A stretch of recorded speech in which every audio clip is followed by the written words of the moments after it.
नमस्कार दोस्तों, this is me DC Yadav और मेरा ऑफिशियल यूट्यूब चैनल है DC यादव ऑफिशियल।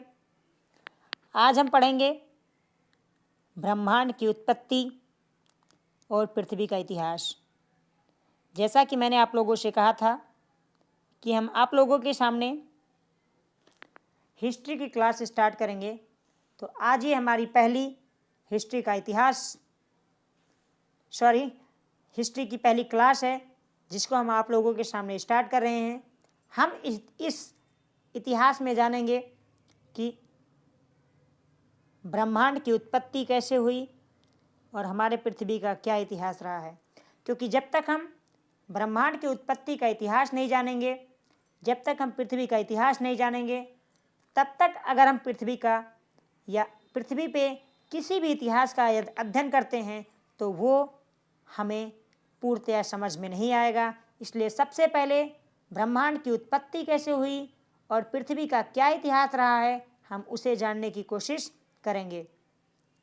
तो 1970 के दशक के आसपास एक व्यक्ति जिसका नाम है जॉर्ज लैमेत्री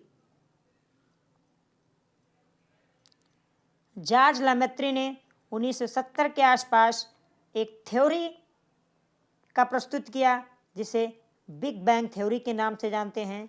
तो बिग बैंग थ्योरी का प्रतिपादन बेल्जियम के वैज्ञानिक जॉर्ज लैमेत्री ने 1970 में किया और इनके थ्योरी के आधार पर अगर हम बात करें तो इन्होंने बताया कि संपूर्ण ब्रह्मांड की उत्पत्ति एक छोटे से कण से हुई है। एक छोटा सा कण जिसमें हाई टेम्परेचर था और हाई प्रेशर था। अत्यधिक दाब और अत्यधिक ताप के कारण ये पदार्थ का टुकड़ा छोटा सा, इसका भार ताप और दाब का जो अपने चरम पे थे ना सह सका और इसमें विस्फोट हो गया और इस विस्फोट को हमने संज्ञा दी महाविस्फोट। तो महाविस्फोट की वजह से ये छोटा सा पदार्थ चारों ओर फैलता चला गया जिससे जन्मा ब्रह्मांड। क्योंकि ये पदार्थ जब विस्फोट हुआ इसमें छोटे से कण में, तो ये अनंत दूरी तक इसका विस्तार हुआ जिसे हमने ब्रह्मांड की संज्ञा दी है। और इस ब्रह्मांड के अंदर छोटे छोटे और टुकड़े हुए जिसको हमने गैलेक्सी नाम दिया है। और इस गैलेक्सी से भी छोटे छोटे और टुकड़े होते हैं जिनको हम तारामंडल के नाम से जानते हैं। और इन्हीं में हमारा एक तारा है, एक छोटा सा तारा है जिसको हम सन के नाम से जानते हैं, जिन्हें हम सूरज के नाम से जानते हैं। और इस तारा के चारों तरफ कुछ पदार्थ चक्कर लगाते हैं जिन्हें हम ग्रह के नाम से जानते हैं। और इन ग्रह के चारों ओर जो चक्कर लगाते हैं उन्हें हम उपग्रह के नाम से जानते हैं। तो इस मिल्की वे गैलेक्सी एक गैलेक्सी है जिसको हम मिल्की वे के नाम से जानते हैं। इस गैलेक्सी में जो तारामंडल है उसमें एक तारा है सूर्य, और सूर्य की चारों तरफ कुछ पदार्थ, कुछ एस्टेरॉयड इकट्ठा होकर चक्कर लगाते हैं जिन्हें हमने ग्रह का नाम दिया है। और उसमें तीसरे नंबर पे जो चक्कर लगाने वाला ग्रह है उसे हम पृथ्वी के नाम से जानते हैं। एक्चुअली ये जो सन है इसके सबसे पहले आप जानते होंगे मरकरी के बाद वीनस, फिर Earth, Jupiter, Saturn, Uranus and Neptune. Mercury, Venus, Earth, Mars, Jupiter, Saturn, Uranus और नेपच्यून मतलब बुध, शुक्र, पृथ्वी, मंगल, बृहस्पति, शनि, अरुण और वरुण, ये 9 बड़े बड़े धूल कण के गैस के जो गोले ये सूर्य के चारों ओर चक्कर लगाने लगे जिसको हमने प्लैनेट बोला, जिसको हमने ग्रह बोला। और इसी में तीसरे नंबर का जो ग्रह था जिसको हम आज पृथ्वी के नाम से जानते हैं, उसके बाद क्या होता है कि एक और ग्रह जिसको हम एथा या एरा के नाम से जानते हैं, वो आके इस पृथ्वी से टकराता है और पृथ्वी का एक छोटा सा टुकड़ा टूटकर इसके चारों ओर चक्कर लगाने लगता है, जिसको हम मून के नाम से जानते हैं, जिन्हें हम चंद्रमा कहते हैं। तो जो चंद्रमा है, जो आज पृथ्वी से हजारों लाखों किलोमीटर दूर पृथ्वी का चक्कर लगा रहा है, जो पृथ्वी का एक प्राकृतिक उपग्रह है, वो पृथ्वी का ही हिस्सा है। इस पृथ्वी का जन्म 4.6 अरब वर्ष पहले हुआ था। अब आप पूछेंगे सर, इस पृथ्वी का जन्म 4.6 अरब वर्ष पहले हुआ था, तो ये हमें पता कैसे चला?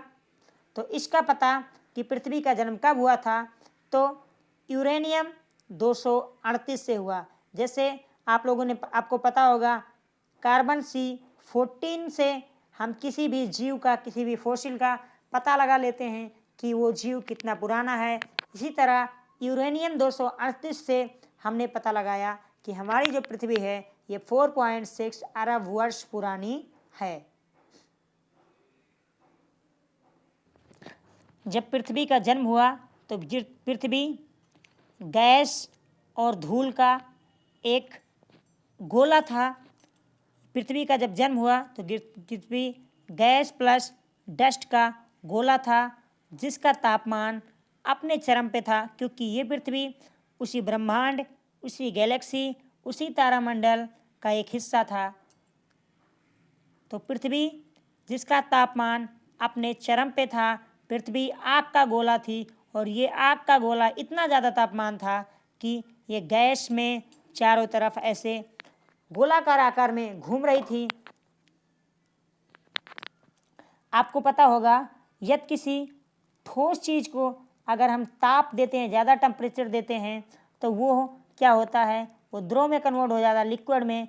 और उस लिक्विड को अगर हम ज़्यादा मात्रा में ताप देते हैं तो वो गैस में परिवर्तित हो जाता है।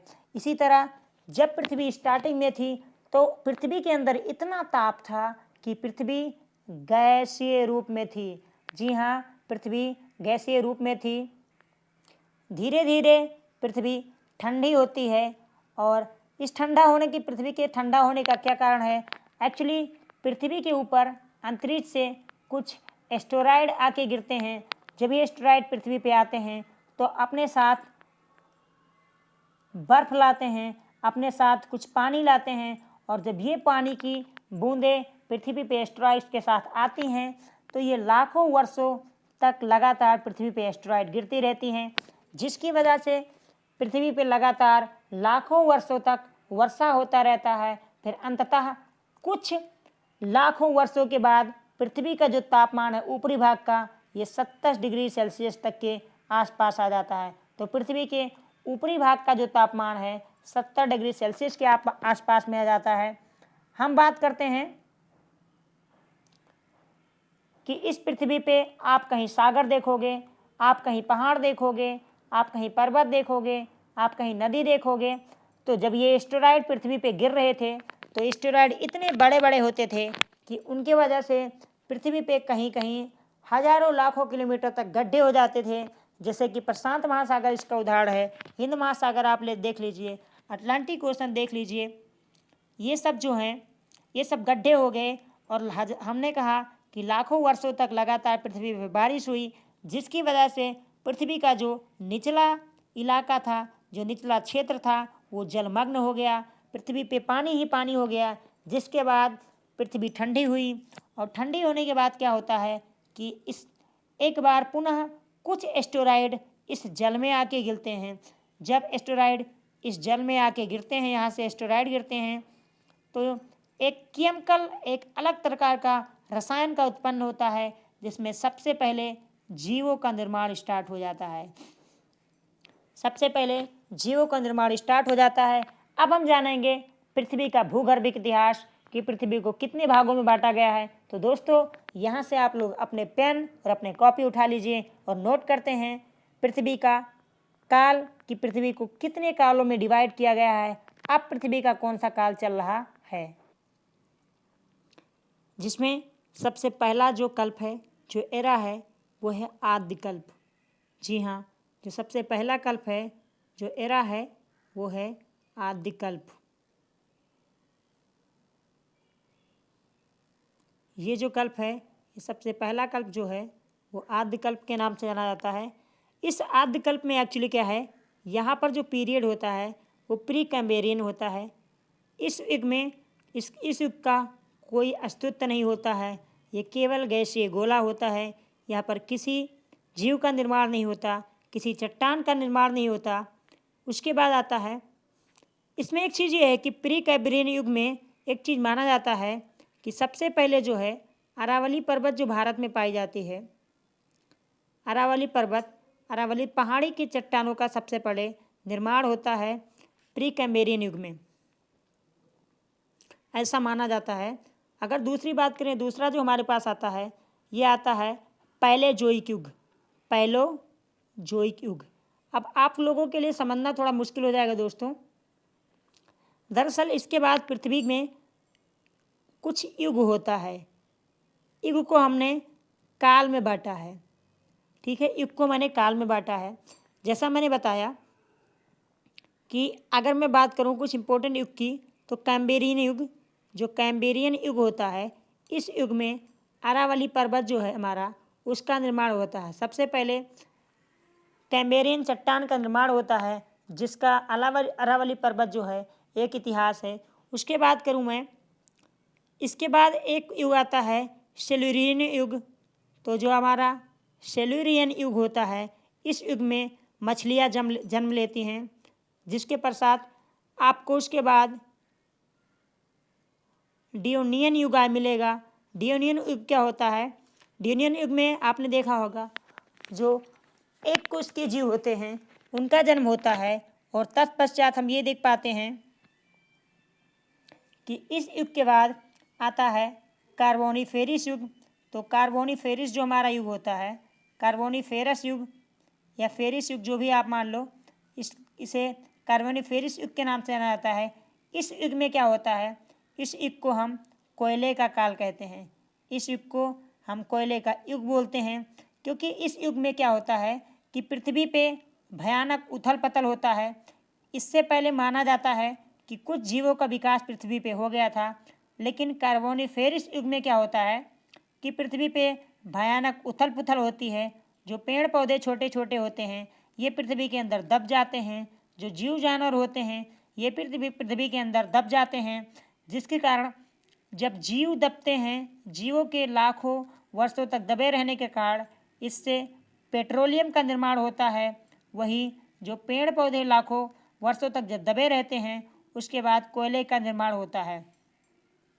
तो अगर आप देख पा रहे होंगे कि पूरी दुनिया में जो पेट्रोलियम का इलाका है, अगर मैं अरबियन कंट्री को मान लूँ कि जो Saudi Arab, Dubai, Kuwait, Qatar, Iran, Iraq का इलाका है, यहाँ पर आज भारी मात्रा में जब पेट्रोल पाए जाते हैं, तो इससे पता लगता है यहाँ पर जब पृथ्वी पे उथल पुथल हुआ था तो यहाँ पर भारी मात्रा में जो जीव हुआ करते थे, जितने भी जीव थे पृथ्वी पे, उस समय इंसान थे या नहीं थे इसका कोई अस्तित्व नहीं है, लेकिन इंसान का जन्म नहीं हुआ था। इंसान से पहले जितने जीव थे वो सब दब गए थे, और उनके दबे होने के कारण लाखों वर्ष बाद अब पृथ्वी पे उस स्थान पे पेट्रोल पाया जाता है। वही अगर मैं कोयले की बात करूं, तो जहां अगर आप पृथ्वी ये देखते हो, ये पृथ्वी का जो उत्तरी ध्रुव है, यहाँ पर साइबेरिया वाला इलाका, यहाँ पर रसिया के पास काफ़ी कोयला है जो आजकल भारत को भी बेच रहा है। तो इस इलाके में जहाँ आज पेड़ पौधे नहीं पाए जाते हैं, बर्फ़ ही बर्फ़ होता है, यहाँ पे अगर इतनी भारी मात्रा में कोयला पाया जाता है तो ये इसका साक्ष्य है कि यहाँ पे भी पेड़ पौधे हुआ करते थे। यानी ये पृथ्वी, संपूर्ण पृथ्वी, सबसे पहले आप लोग सभी लोग जानते होंगे कि संपूर्ण पृथ्वी पहले एक ही हुआ करती थी जिसका नाम था पैंजिया। तो पूरी पृथ्वी एक हुआ करती थी जिसको पैंजिया के नाम से जाना जाता था। इसके चारों तरफ पानी ही पानी भरा रहा था, क्योंकि लाखों सालों तक जब एस्ट्रॉयड आते हैं पृथ्वी पे तो अपने साथ पानी भी लाते हैं, और लाखों सालों तक बरसात होने के बाद, पानी बरसने के बाद पृथ्वी ठंडी हो जाती है और पृथ्वी के चारों तरफ पानी भर जाता है, जिसे हम पैथालौसा के नाम से जानते हैं, जिसको हम पैथालौसा के नाम से जानते हैं। तो ये पृथ्वी को पैंजिया के नाम से जानते थे, और पृथ्वी के चारों तरफ जो पानी भरा रहता था यहाँ पे, इसको हम पैथालौसा के नाम से जानते थे, इसको पैथालौसा के नाम से जानते हैं। बाद में क्या होता है, ये पृथ्वी दो भागों में डिवाइड हो जाता है। ऊपर वाले भाग को हम लॉरेंसिया लारेंसिया के नाम से जानते हैं और नीचे वाले भाग को हम गोंडावाना लैंड के नाम से जानते हैं। तो ये नीचे वाला भाग गोंडावाना था, ऊपर वाला भाग लारेंसिया। लारेंसिया एक जगह है अमेरिका के आसपास में, तो वहाँ से इसका नाम लारेंसिया रखा गया है। वही गोंड जनजाति जो भारत में पाई जाती है उसके नाम पे इसका नाम गोंडवाना रखा गया है। और इसके बीच में एक सागर हुआ करता था जिस सागर का नाम था टेथिस सागर, जिस सागर का नाम था टेथिस सागर। बाद में क्या होता है कि ये जो गोंडावाना लैंड है ये उत्तर की तरफ मूव करने लगता है, उत्तर की तरफ ज़्यादा बढ़ता जाता है। बढ़ते बढ़ते यहाँ पर जहाँ पर टेथिस सागर था यहाँ पर धीरे धीरे मलबा इकट्ठा होने लगता है और मलबा इकट्ठा होते होते होते होते कुछ दिनों में ये टेथिस सागर जो है ये भर जाता है। और भरने के बाद क्या होता है, यहाँ पर मलबा इकट्ठे होते छोटे छोटे ऊपरी हिस्सों में आने लगते हैं। और एक दिन दुनिया का सबसे ऊंचा हिमालय पर्वत की चोटी जिसे हम माउंट एवरेस्ट के नाम से जानते हैं, माउंट एवरेस्ट जो हमारा है इसी हिमालय पर्वत पे है। तो जहाँ कभी टेथिस सागर हुआ करता था वहाँ इस पृथ्वी पे दुनिया का सबसे ऊंचा पहाड़ माउंट एवरेस्ट की, हिमालय की सबसे ऊंची चोटी माउंट एवरेस्ट बन जाती है। दोस्तों आगे हम क्या देखते हैं कि आगे इस हिमालय में जब ओलियोशीन आता है, ओलियोशीन युग में महान हिमालय, वही